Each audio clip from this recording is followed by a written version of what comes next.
Hello, I'm Rebecca, an intuitive, and this is Masterful Chats. Masterful Chats are short, clear, concise, clarifying conversations designed to uplift, empower, inspire, and support you as you move forward along your spiritual path and in your life's journey. And today's chat is about integrating the shadow self. And I'd like to say welcome back to all of my wonderful subscribers, and hello and welcome to those of you who are viewing me for the very first time.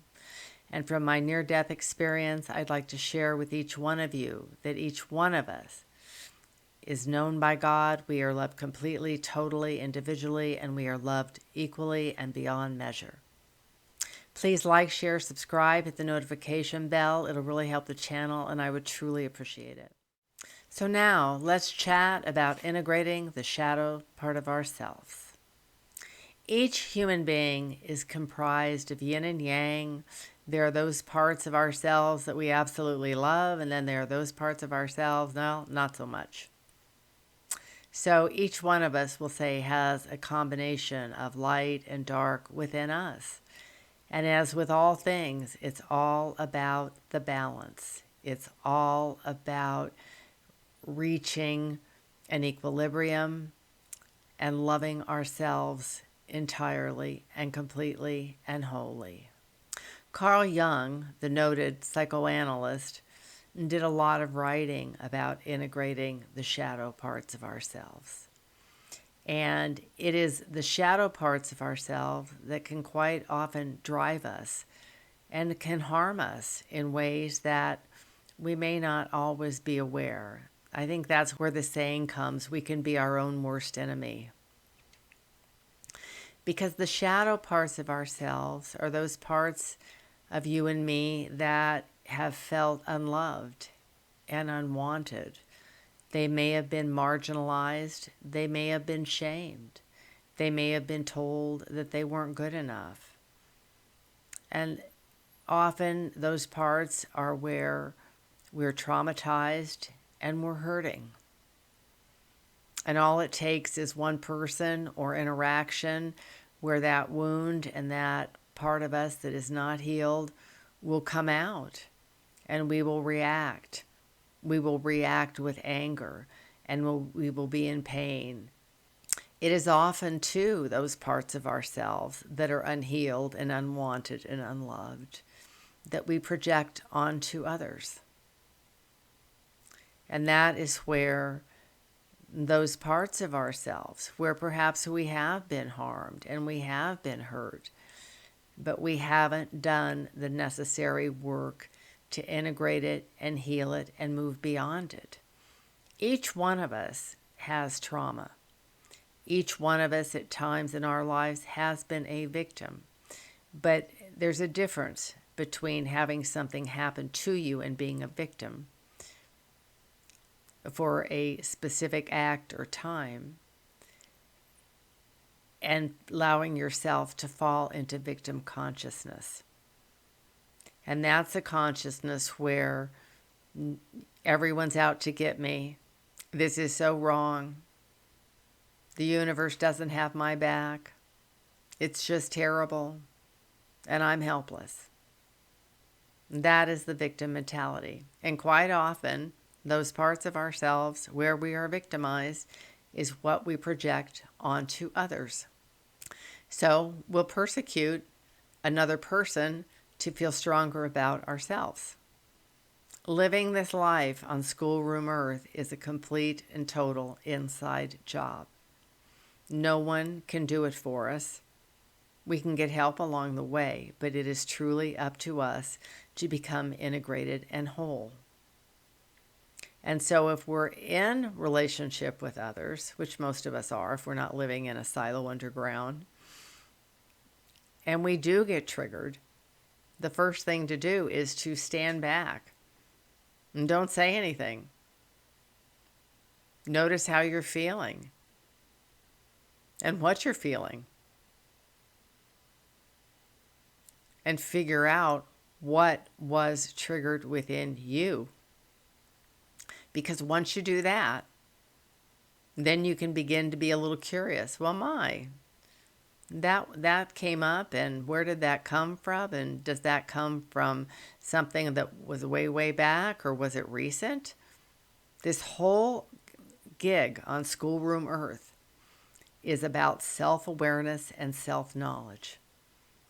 Because if you can master yourself, your thoughts, words, feelings, and emotions, you can pretty much master the world.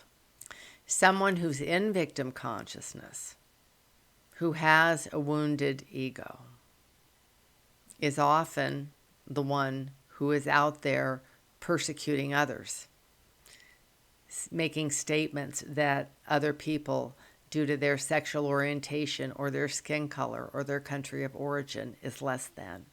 And that's a real human thing, because God loves us all individually, completely, and totally. When it says that we are made in the image of God, we are made in the energetic image of God. And each one of us, regardless of skin color, sexual orientation, sex, nationality, is equally loved by God. Doesn't matter. God doesn't know anything but love. So, over these next 6 months to a year, we're going to be getting a tremendous amount of help from the heavens. On March 25th, 2024, there was a lunar eclipse in the sign of Libra. And Libra is a feminine sign. It's the sign of justice and balance. It's also the sign of the other, of self in relationship to other. The total solar eclipse, which is happening on April 8th, 2024, across the U.S., is in the sign of Aries. And Aries is the initiator. Aries is masculine. Aries is the creative principle, the self-determination principle. And so the eclipses are going to help us work on the individual shadow, helping us to integrate within ourselves, as well as the external collective shadow that needs to be healed. The Great American Eclipse in 2017, about 8 years ago, really ramped up the shadow coming out individually and in the collective. And I think each one of us can say that it's truly amazing what we have observed out in the world. All that's come up to be healed. All the things of one human being saying to another human being that you're less than, you're not good enough, I'm angry, I'm right, you're wrong. All of the polarization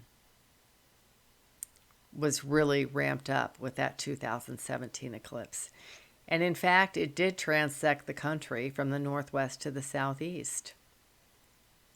That being said, the 2024 eclipse on April 8th, which goes from not really the south-southwest, but it's coming more from the southwest section of the country and going through the northeast, is signaling an end to that divisiveness. It's signaling an end to the purging.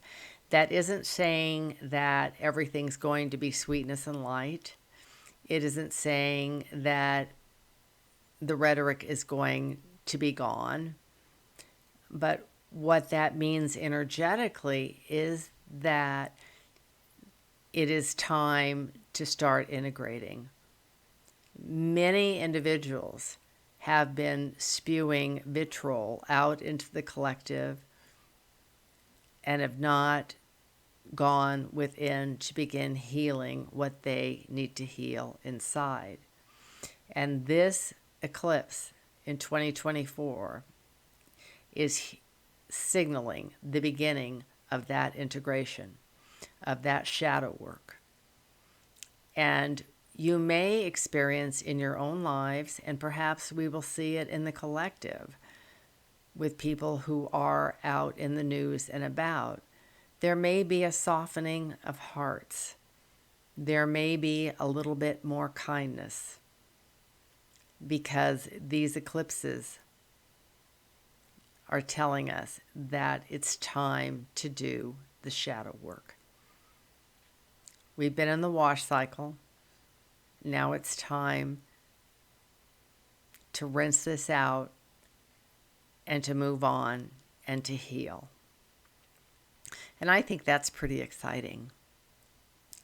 The other part of these eclipses is they actually make the 17 and the 2024 eclipses, solar eclipses, make a huge X over the United States, specifically the state of Texas.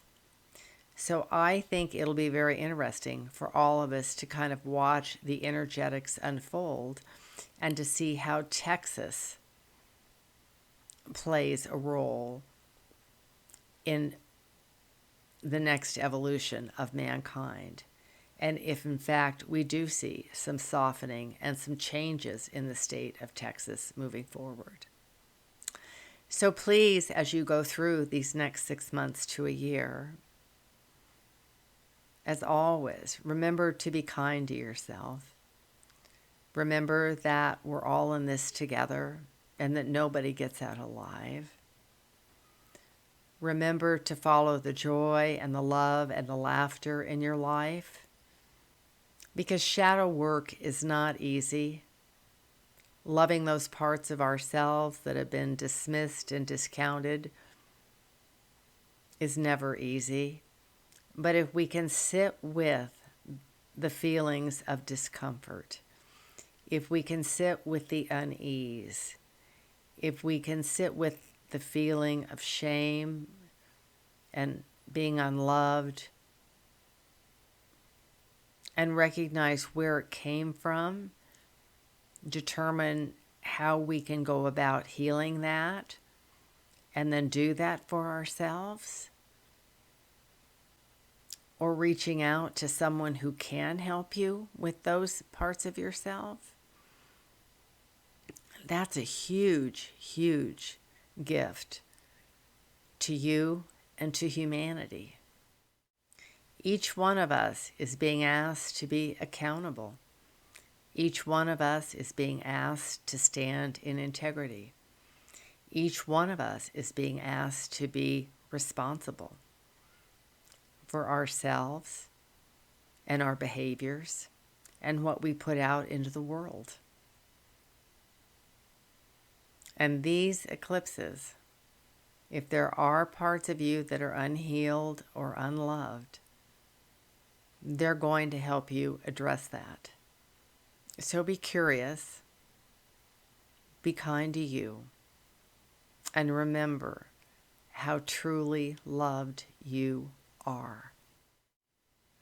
Thank you for being with me today for this Masterful Chat. Please like, share, subscribe, hit the notification bell. Wherever you're at in the world, good morning, good afternoon, good evening, good night.